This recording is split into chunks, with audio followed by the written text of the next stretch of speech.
वयाचे कारण देऊन जर तुमचा नवरा तुम्हाला कुठे बाहेर फिरायला घेऊन जात नसेल तर त्याला सरळ सांगायचं, बाबा रे उद्यापासून कामाला जाताना लेंगा, सदरा, मोठा चष्मा, झोळी, कोल्हापुरी चप्पल हे सगळं घालायचं आणि कामाला जायचं. ज्येष्ठ नागरिकाचं कार्ड काढायचं, बसनी घरी यायचं, बसनी कामाला जायचं. आणि हो, घरी आल्यानंतर जे 4-4 वेळा गिळायला लागतं ना ते सगळं बंद. कारण म्हातारी माणसं ही फक्त 2च वेळा जेवतात.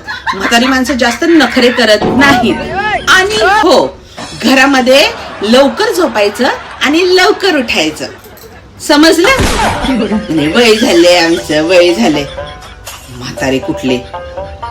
आपण मात्र मस्त नटायचं, थटायचं आणि बाहेर सगळीकडे फिरून यायचं, मजा करायची. ह्यांना बसू दे तसंच घरात बोंबलत. म्हातारे कुठले, बसा बोंबलत.